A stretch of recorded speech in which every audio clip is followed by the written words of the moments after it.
আসসালামু আলাইকুম বন্ধুরা, আশা করি সবাই ভালো আছেন। প্রত্যেক দিনের মতো আজকেও আর একটা ভিডিও নিয়ে হাজির। আজকে বানাবো ক্রিসপি আলু পকোড়া। তার জন্য নিয়েছি বড় সাইজের একটা আলু,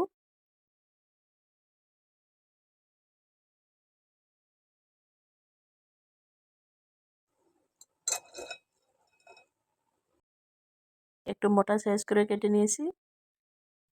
এই পকোড়ার আলু একটু মোটা করে কাটতে হয়।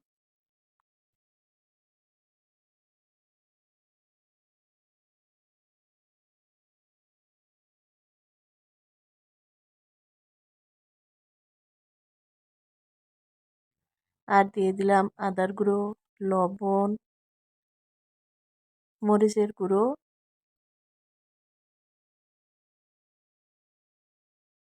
সব মশলা একটু একটু করে দিয়ে দিব। জিরার গুঁড়ো, হলদি,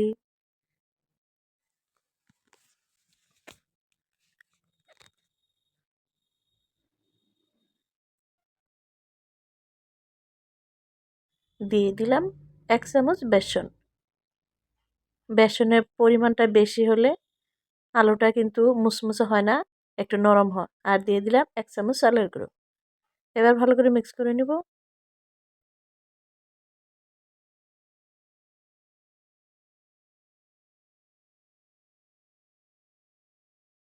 পরে আমি হাত দিয়ে করে নিয়েছি।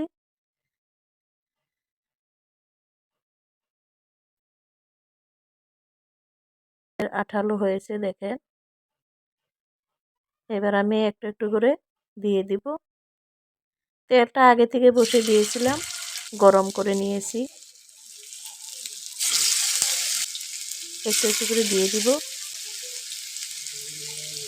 এইভাবে পকোড়া বানিয়ে খেলে খুবই ভালো লাগে। আপনারা বাসায় একবার ট্রাই করে দেখেন, খুবই ভালো লাগে। এটা ছোট বড় সবাই খেতে পারবে, এতটা টেস্টি।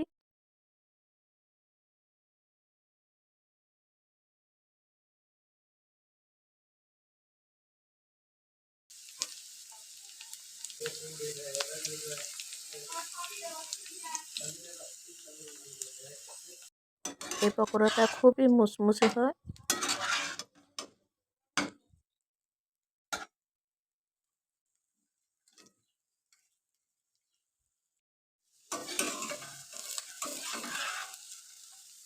সাবস্ক্রাইব করে পাশে থাকবেন।